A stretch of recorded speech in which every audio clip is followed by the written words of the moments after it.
Our speakers today are Steve Heere, who is a partner in our audit and assurance group, has over 20 years of experience, 20 years of experience with the firm, so he brings a lot of good information.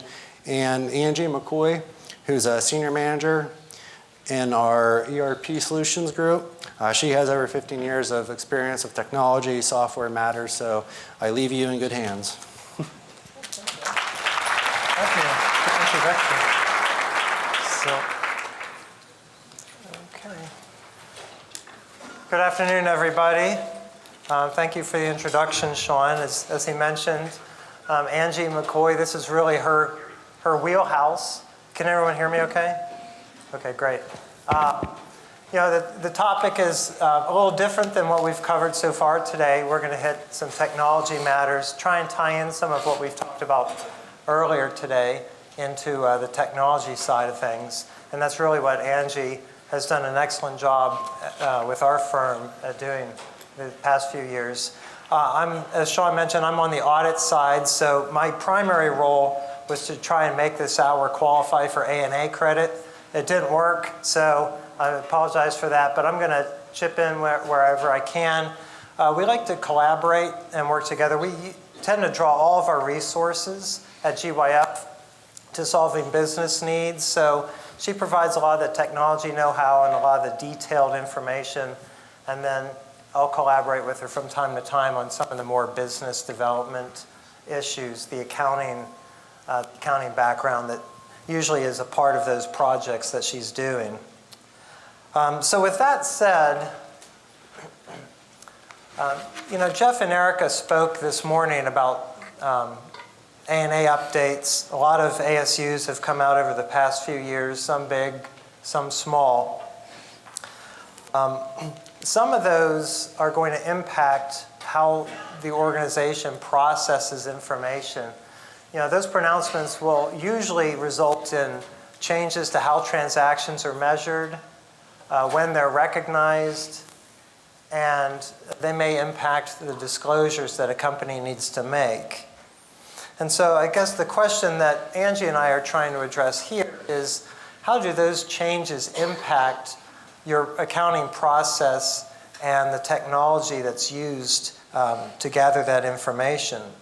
And will your current software platform accommodate the changes that companies are often being forced into through these accounting changes? As you're going through that, you'll obviously need to include a group of people, obviously the people involved in the accounting process, but also bear in mind that this is a technology issue as well. So you might have to involve the work of your IT department to understand whether changes need to be made to the underlying processes. Just to refresh you on a few instances or examples, all of these were covered earlier. Revenue recognition, Erica talked about this morning, and I won't go into as much detail, but just to re-summarize that the revenue recognition will change a lot of the, I'm sorry, I'm going to slide this down. I hear it feeding back. Or is that worse? Is that better? Okay. Thanks. The revenue recognition really does change how and when revenue is recognized by a company. And so you're going to have to incorporate a lot of that information into the underlying accounting system, or you're going to end up doing it on the back end. Obviously, some of these things will impact some industries more than others. Construction companies will probably be impacted. A lot of different service organizations that have multiple deliverables, they're going to be impacted. Other revenue streams are more straightforward, maybe not. But the question is, how does your system allow you to split these contracts into the various components, or does it?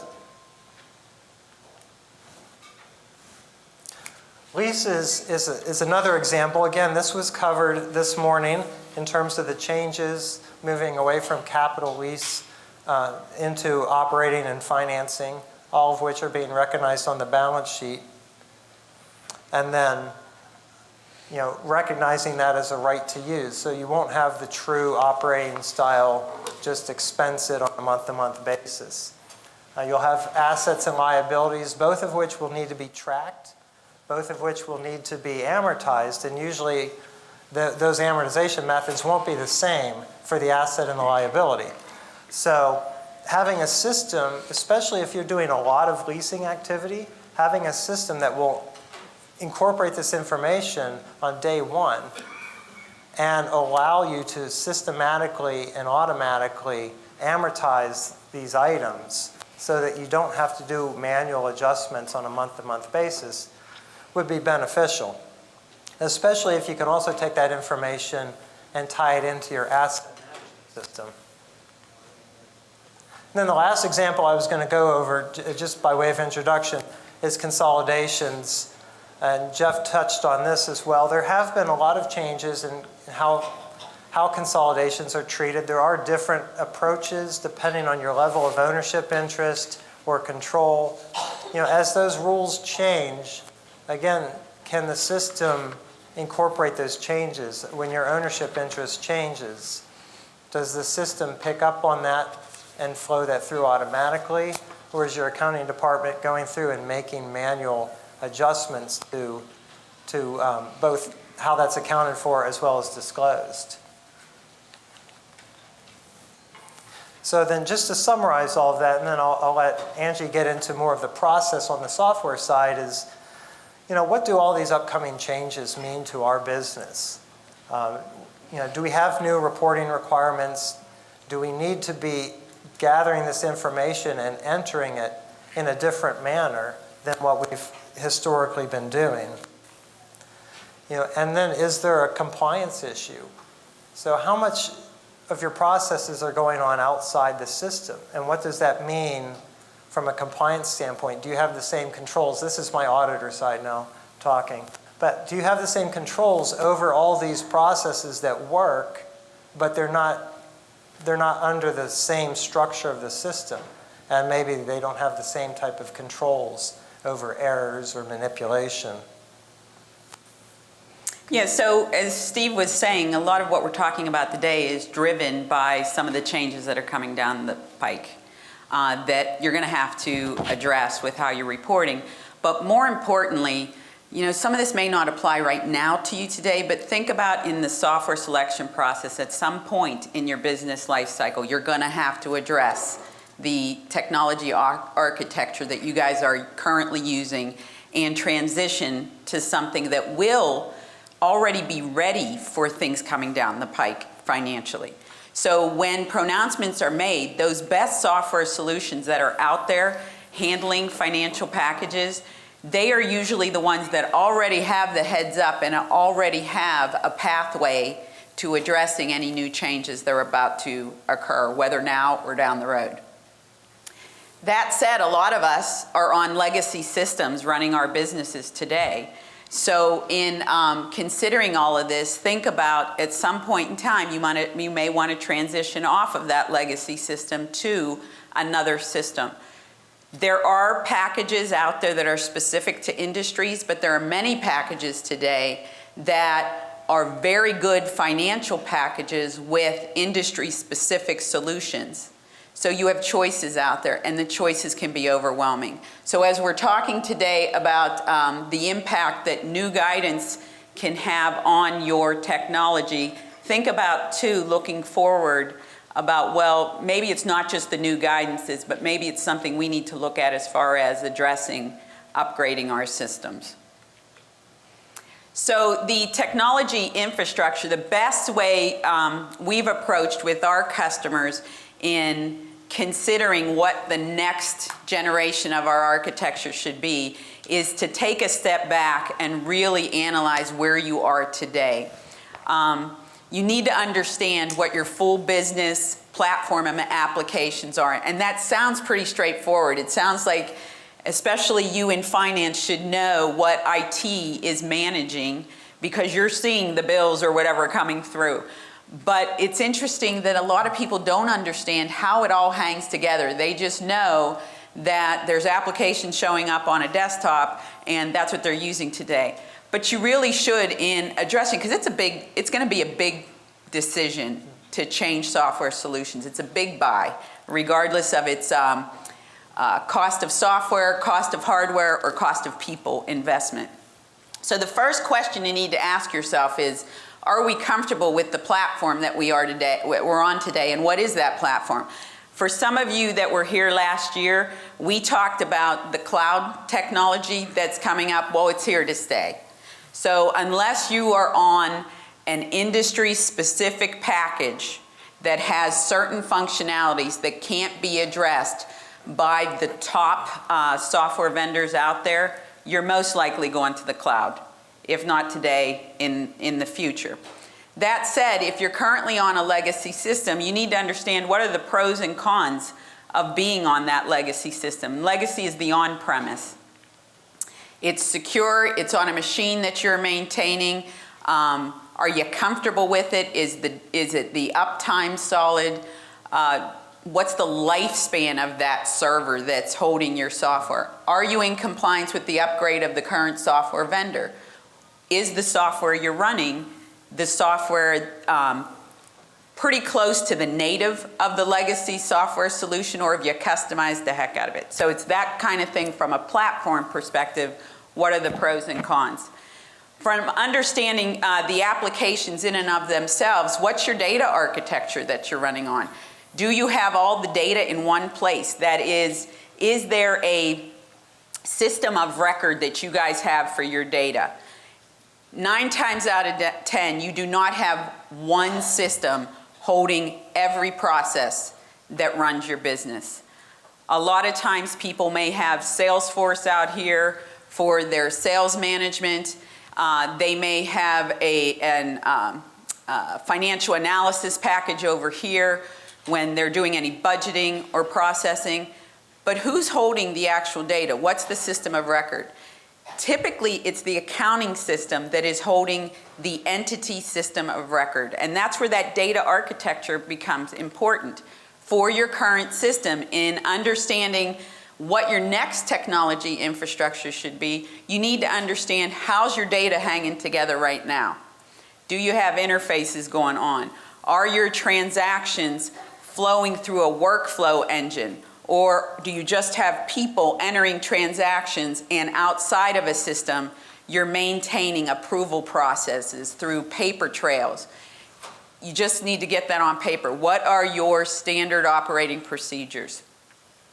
Steve touched on it. Big importance is the security and compliance of the system you're currently running on. If you're on a very old legacy system, security and compliance was not most likely addressed there, so you're doing something outside of the system to ensure that if it's required. The packages that exist today, security and compliance are pretty much built into them. So if you're on a newer package, you may have already have that addressed in there. If not, you need to document where you are, because, as Steve said, with auditing, they want to verify in the audits that your data has been secured and you're following any compliance requirements. Last thing in understanding your platform and applications, again, from finance's perspective, you need to understand where everything's coming from. Are there interfaces or integrations that are occurring right now with your current system, your financial system? Are those interfaces or integrations occurring real time, or do they happen at night? Are they happening weekly, or is it once a month? Why is that important to understand? There is no reason that nowadays you cannot have real-time reporting. Technology's out there that if a transaction is occurring, as I said before, in a Salesforce system, you should be able to have it reflected in your current ERP or accounting system. That said, many people don't do it that way. They basically do it in such a way where it's either weekly at best, that you're pulling data together and reporting once a week, once a month, on where your full data structure is as far as financials, as far as transactional go. So it's important to understand how your entire system is hanging.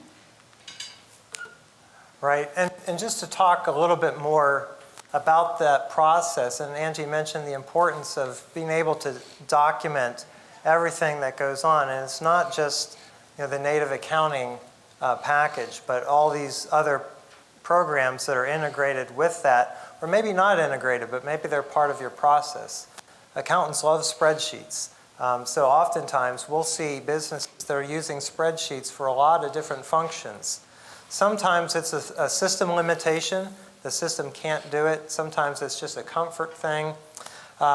Whatever the reason, all of those things, when you're evaluating your overall process and system, all those little pieces, whether they're the formal piece or the informal, need to be incorporated.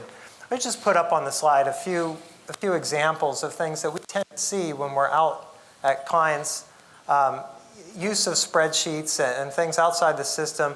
A lot of times, what you'll have is just highly detailed, often unique or very specific information.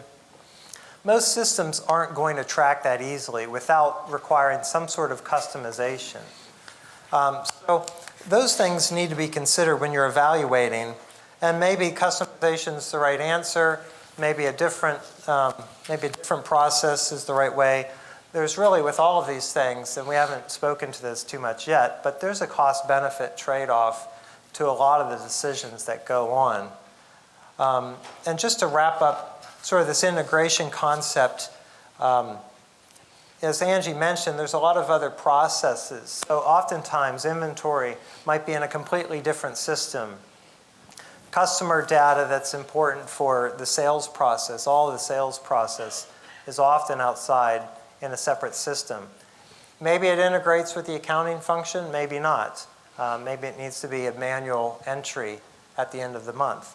And then website activity as well, which might touch on all of those areas, especially if you're doing online sales. And really, the ability to integrate all that information without a lot of manual effort could be potentially extremely beneficial in the long run to how efficiently your accounting process operates. Sorry. Ideally, right, the perfect world would be that you have one system that if your customers or your vendors want to check on either an order they've placed or a purchase order they're fulfilling, that they should be able to access without picking up the phone your system to see their information, right? In addition, you want to be able to have all that data flowing real time in inventory tracking, but the reality is it doesn't usually happen that way 100% of the time. That's a great goal to set, and applications exist out there that are called all-in-ones. They handle everything from, when we say ERP financial packages, they handle everything from your sales through your inventory, through purchasing, through the whole 9 yards, through producing your financial statements and your budgeting. Adapting to something like that takes time. So keeping these things in mind when you go to look for your, quote, next software solution or technologies that you're going to bring in, you can set that as a bar you ultimately want to achieve, but the reality is there is probably going to be interfaces and integrations that will still be required. Yeah, no, I agree. I mean, as we put up here, it's really all about making key business decisions. And how many times do you feel like a decision would be easy if you just had all the information and it wasn't a labor to go and retrieve it? And even then, you're not sure how updated or accurate it is. So, that's really the ultimate goal. So again, so you're faced now with, we know these pronouncements are coming down the pike, or you're faced with, oh my gosh, this legacy system I'm on, they're not going to support it much further. What do I do? Or the server that we're on is old and we need to upgrade to something else. What should we do?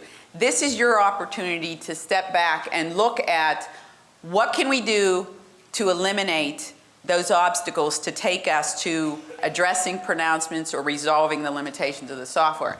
And you have options available, obviously. The first being that you need to evaluate, can the software that you're on right now, if we're talking specifically about the guidance that we talked about this morning, can it be adjusted to handle your new business processes that are going to be required because of these new guidances?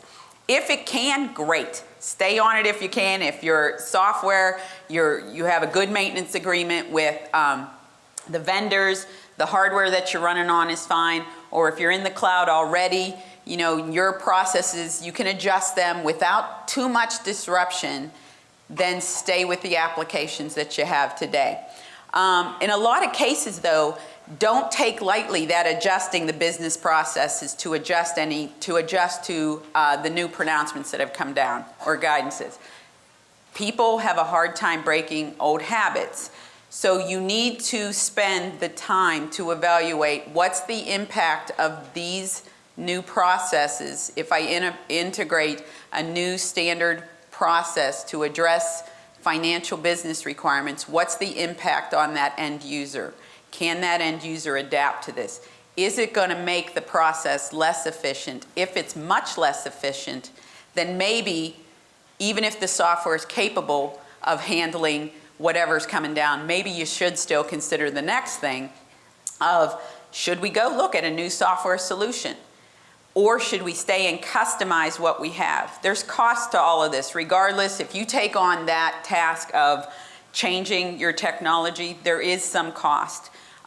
Where we have found the worst cases to be is when people, instead of adjusting the software for the right reason, whether it's choosing a new software or customizing their own software, they let the dollar bottom line be the reason for their choice. And ultimately, you will end up paying the price if you try to shortcut that investment of changing the technology. So you need to look at how much is customization going to be if I take the current package and just adjust it. Can I develop additional workarounds around it? Or should we just now say it's time and look at a new technology, a new software solution? The questions that you need to ask in deciding whether or not you stay or go to a new technology platform in our discussions today is, how soon will that compliance be required? We're seeing that they give you a pretty heads up of when things are going to change. But what do we end up doing? We end up pushing it down the road because there's other fires you need to address today. So even if compliance isn't going to be required for another 2 years, should you really start looking now at how you're going to evolve into the next generation of technology so that when those compliance requirements are set, you're ready for it? And again, investing in customizations, the cost of it, how long is that going to take? You may have the money to do the customizations, but how long is it going to take? If you're on a platform right now or a software that's pretty outdated, is it worth putting that money into that package? If you're on systems now and you customize, we touched on this a little bit earlier, you're going to impact your upgrades with that vendor. And you're paying for maintenance on a software package that you'll never make use of the upgrades if you've highly customized the solution they gave you. And then again, these customizations, even if the system can be customized, again, will it impact the efficiency of the business process that will be using it? So when you choose another solution, do you want to touch on this, Steve? We need to basically identify what are your priorities. Right. So far, what we've been talking about is reasons why you might need to evaluate your software package. Obviously, accounting changes has been sort of the theme tying in from this morning. Obviously, other business efficiencies or that lack of information that's needed for business decisions often is driving that decision to take the next step and start exploring new software packages. So really that is the question of the day, is what is driving the decision? I mean, are you feeling the pain of not having the right information? Are you getting dinged by write-offs that you don't understand where you're leaking money? Those types of things. Are you having just technical issues?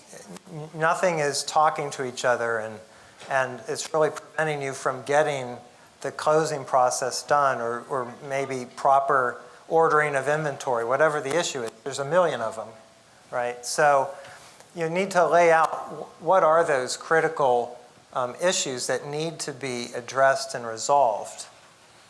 And who is driving the decision? Oftentimes, whoever's feeling the pain, right, is going to be the one at least initiating that decision. But do you have buy-in and acceptance from the key decision makers that really, have the ability to green light the go-ahead to look at possibly new technology? And when does the decision need to be made?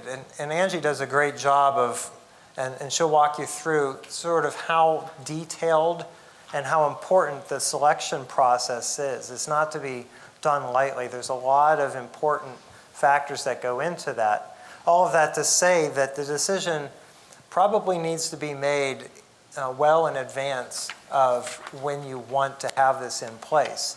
It's a long period of time from start to finish. And then even beyond finish, you have a learning curve time involved as well. Do you want me to talk about that? I can do it. Okay. Okay, so what we've always advised is, it usually ends up in accounting's lap regarding technology decisions. IT may be pinging you guys to say we need to change or we need to look for a change, but ultimately the accounting area is driving the decision because they're holding the purse. So when we go into this and we talk to our customers, we say to our customers, please do not do this in a vacuum. You need to involve what we're calling a software selection committee, steering committee in your organization that basically picks your champions from different areas of your organization and brings them together. It's amazing when you do that, what you get out of your requirements that are needed in a solution. You will be amazed how many times you find that someone has been doing a report every month that takes 2 days because the system doesn't have the data readily available. So they're sitting there for 2 days, never complaining, but pulling a report together. That person is somebody you may want to put on this software selection committee, depending on their responsibility, to kind of add those needs back into this decision so that a decision isn't made that addresses just finances requirements from reporting, but will also address the business processes ultimately. First thing that software selection committee should be doing is determining the non-negotiables, I call these. And the non-negotiables are those things that you are going to have everyone agree to that any system or technology that you move to must address out of the box. These are not the things that you want to customize. These are the must-haves. So first thing, obviously, we talked about this last year, so we're not going to go into it much today, is you need to decide, do you want to look at cloud software or do you want to stay on on-premise legacy software? That alone will split your vendors in half. If you stay on on-premise software, you've basically whittled down the entire market share of software vendors out there down to 1/3 of them. Everybody's going to the cloud, though, ultimately. But you need to ask yourself, in that cloud world, what type of a cloud software package do I want? You can have different variations. It can be true cloud, meaning it's multi-tenant and it's being managed. The security, everything is being managed by one area. It has all the certifications for security, compliance. Uptime is like 90-some%. You don't have worries of a machine going down and your business stopping because it'll switch automatically to another machine if it needs to. Or you can have something called a hybrid solution, which technically it's cloud because you aren't going to be holding the server in your back office. It will be managed somewhere else. Any of those solutions are okay. However you do it, you just need to make sure that everybody's in agreement of what the platform is that they want their technology on in the organization. The next thing is the software functionality must-haves. You may be in a situation that your business is unique enough that it must have certain manufacturing requirements, for example, or it must have, if you're a service organization, it must already have revenue recognition in there that automatically tracks from the time the financial transaction occurs. It's tracking it for you through the life cycle of the revenue. You may have must-haves with taxing. If you're an international company and you're dealing with VAT or international taxes versus many nexuses in the US, you may want that package to already have that address so you don't have to do a bolt-on of that. Regardless, this is where you have to look inside and decide and agree upon, as the software selection committee, what are those must-haves. Then, as Steve mentioned, we need to look at what's the implementation time frame. You don't know how many times we are engaged with a customer and they say, it is November 1st, we'd like to be live January 1. Okay, it's not that easy. If you buy a package, you're not just going to switch a switch and you're on the new system. Your implementation time frame needs to be realistic, and the most successful implementations are those that are phased in. So you may set up a timeline of, we have January 1, we want to be live with financials, but then we're going to phase in purchasing second quarter, we're going to phase in sales third quarter, and so on, so that you're not biting off more than you can choose. But you want these non-negotiables of the implementation time frame to be set. Why do you need it to be set this early? Because some vendors will not have partners that can meet the time frame you have. So you want that up front when you're evaluating vendors so that you know whatever you choose, they can get it in. And then obviously there's the cost ceiling related to all this. How much is this software going to cost? How much is the implementation going to cost? And what's the overall maintenance on this? So for software, if it's a legacy package and you're licensing it, you're probably going to end up paying a one-time fee and then maintenance over time. If you're getting into cloud, you're in a subscription world, and that's going to be a recurring cost that occurs every year. And then the implementation, depending on how you do the implementation, how much you're doing it versus you bring a partner in to do it, you need to know what your ceiling is for that. That can get out of control fast. So you need to know what you want the software implementer to know about how much you're willing to spend on the implementation so that you can manage it up front. Based on those non-negotiables, as I mentioned before, your list of vendors immediately gets cut down because of the platform, because of your industry and the functionality you want out of the box, and because of the implementation time frame. Now, regarding the functionality for your industry, without even speaking to a vendor, there's enough technology on YouTube. The vendors have, typically a lot of them have what's called live public demos. You never even need to engage with them personally. You can go out and figure out which vendors do what fairly quickly to be able to decide if that vendor falls within one of those chosen because of your non-negotiables. And if I can interject, a lot of what Angie and her team do and are very good at is helping to sit down with that selection team. Any decision made as a committee is difficult to do, getting everyone in agreement.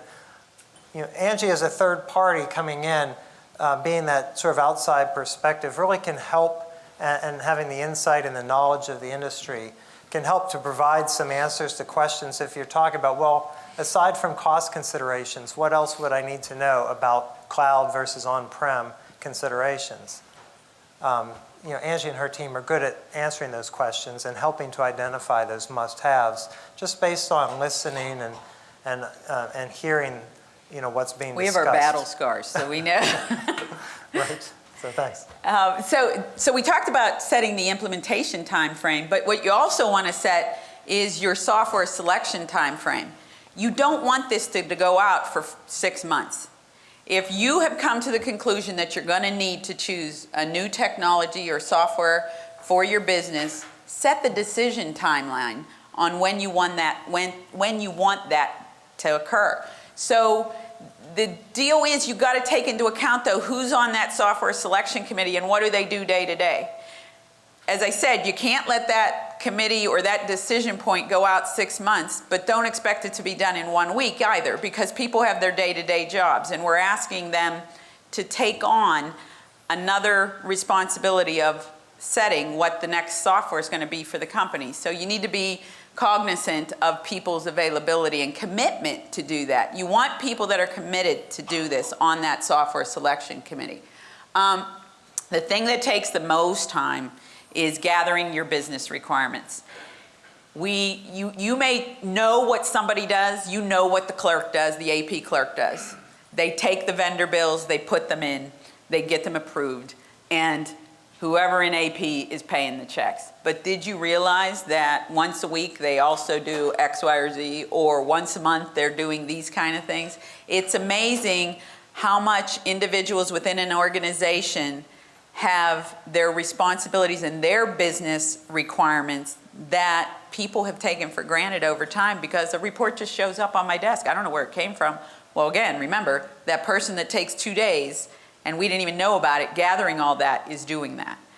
So in gathering the business requirements, though, you don't want to bring everybody in the company in and start interviewing them, because then you don't get the requirements, you get the complaints. You get, I don't like this, I don't like that. That's not what you're looking for here. What you're looking for is what is the process that that person's responsible for.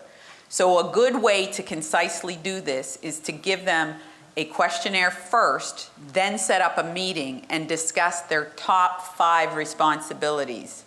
And do those responsibilities occur daily, weekly, monthly, yearly? That way you're gathering the requirements that the software is going to need to address. Then obviously you need to take the time to engage the vendors, do a comparative analysis, choose the vendor, and negotiate costs. So your decision timeline overall has to be realistic in taking those kind of things into account. Okay, again, for the unique business requirements, Steve brought this up, is champions in your organization to champion this. And what you want to do is look at the business requirements based on processes that occur in your organization, not on functionality.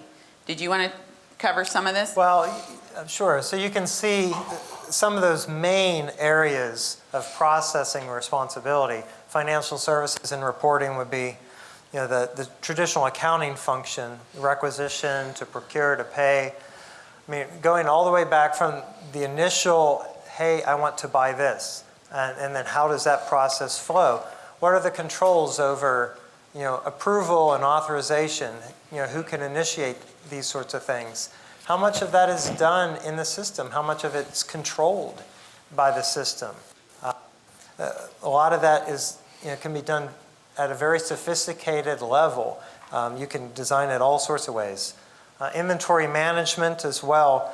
You know, how is the process for identifying what needs to be purchased? You know, how are certain products moving? How much information do we have available to us to answer those questions? All of that needs to be documented. And those are all different groups of people. And then the lead to order to cash, you know, that sales process, again, and how far do you want to take that?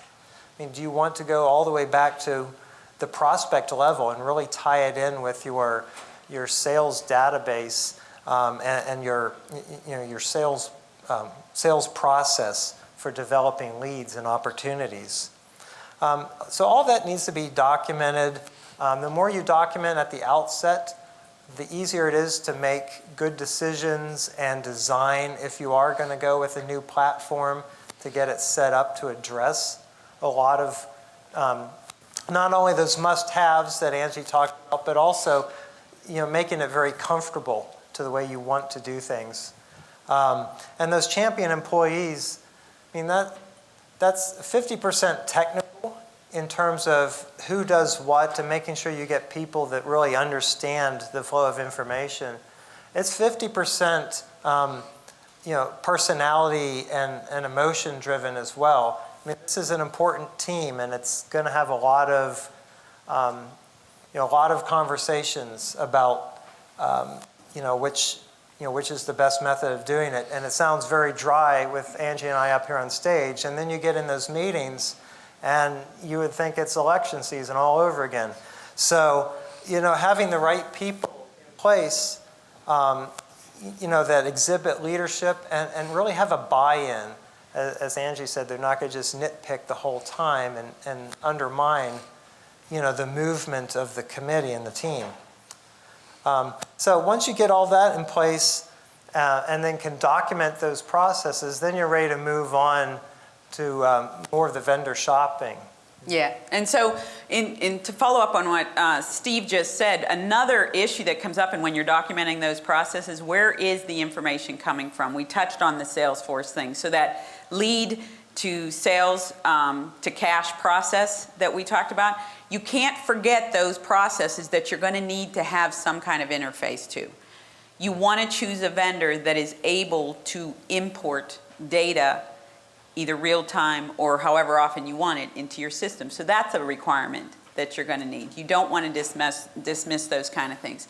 In addition, the other thing I don't want to forget about bringing this up, whatever system you currently have, if you want to take the data from that system to the quote new system, new database, you need to be sure that you understand how much of that history you're expecting to convert over and build that in too. Can the vendor do that easily for you? Are there import tools in the vendor's application to do that? Once you go through all these requirements then, that's the time you'll want to contact the vendors. You don't want to contact them too much sooner than that because they will quickly go into sales mode and you will quickly find you forgot what your non-negotiables were and you just bought something that you don't need. Okay, so this is where we say get what you want in order first, then contact that vendor. And even in that contact with the vendor, you can contact them directly.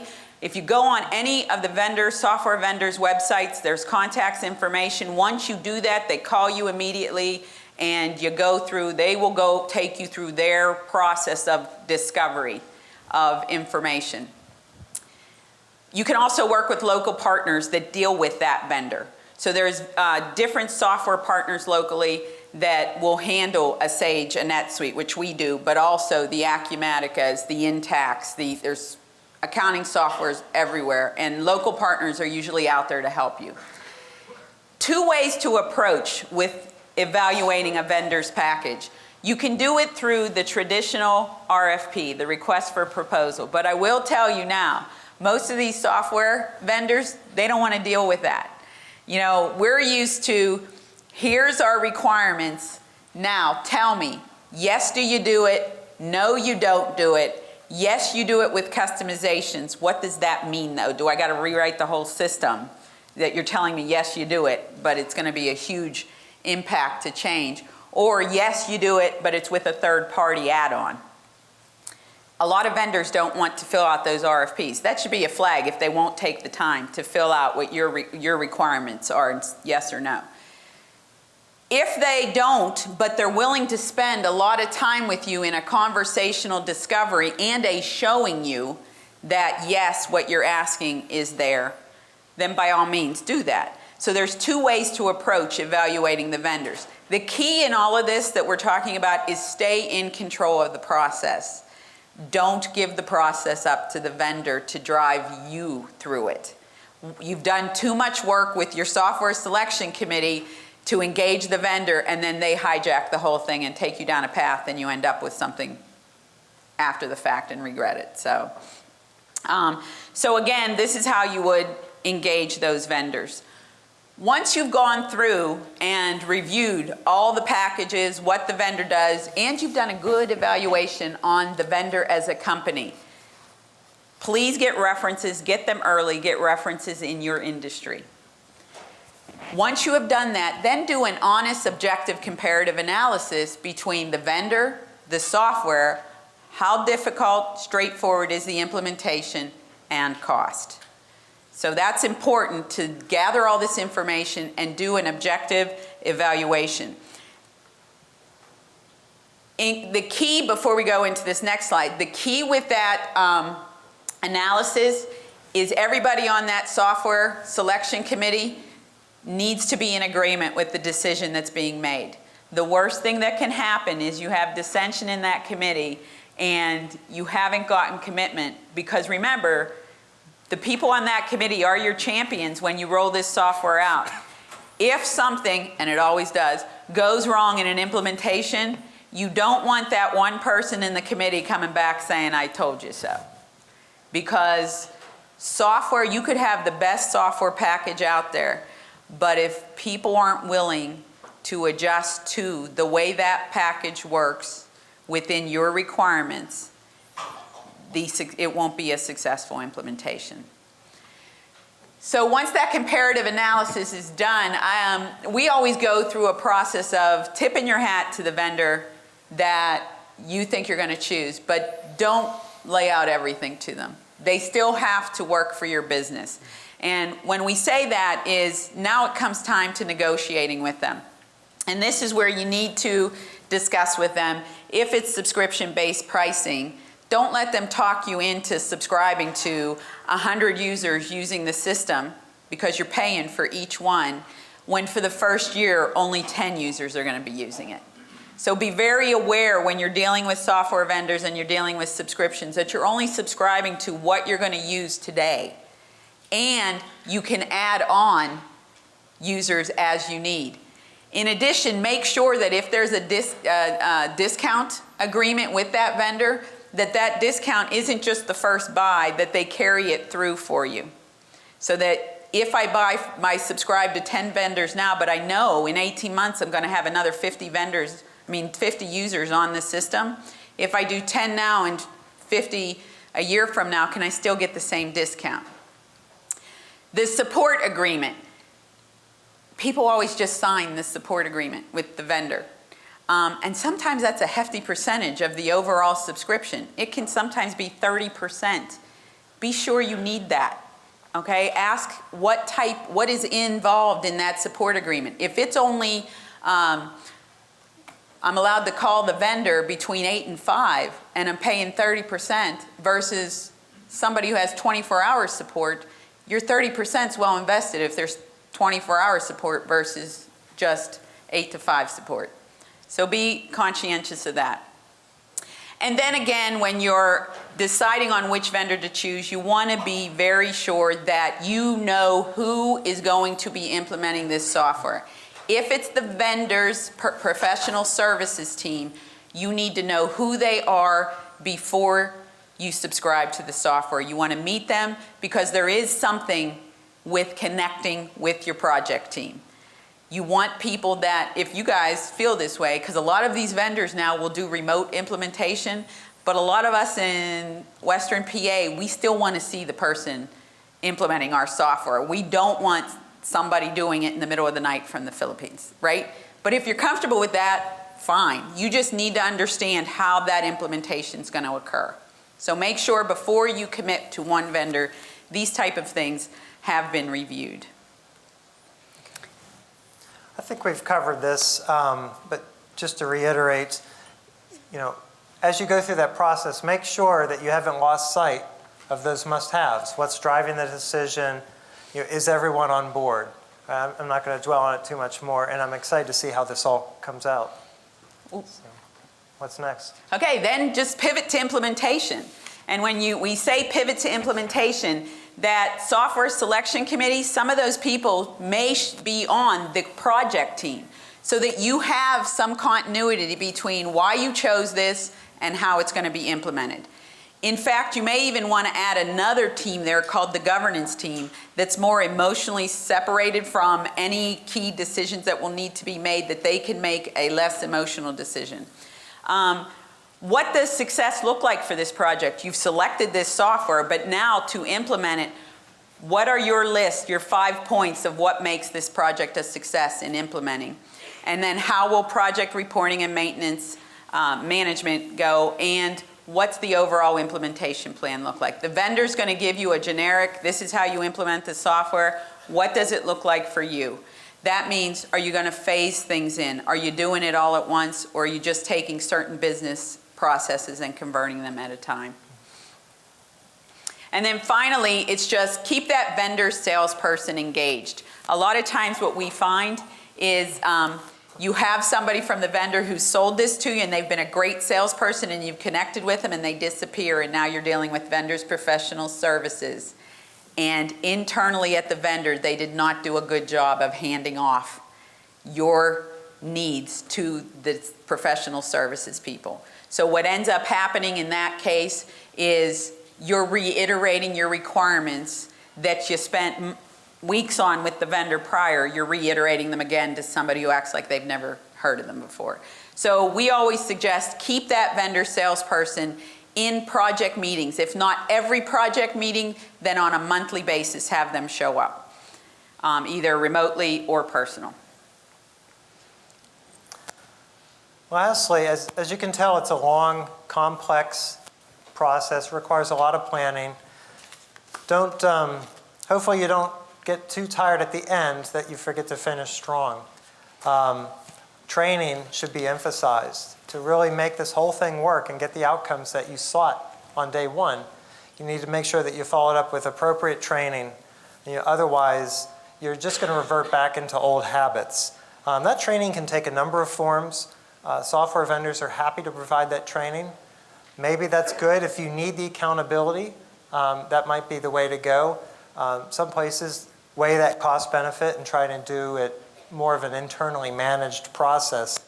You just want to make sure that whatever you do, that it's being followed through, that whatever processes you've laid out, so this is the way we need to go, that's what you end up doing. Might require some oversight, maybe from some of those champions, or maybe that's designated to someone separate. And again, at the end of the day, with all the money and time invested in it, you do certainly want to have a successful outcome. So, do you have any? That's it. So if you guys have any questions, we'll be around. You can ask any questions. We thought we'd have more time, but we don't. Right. I talk too much. So now we have a 15-minute break. Please remember, we have this raffle outside, so if you haven't turned in a business card, or if you don't have one, there are cards out by the basket, so take an opportunity to throw your name in. All right, thank you.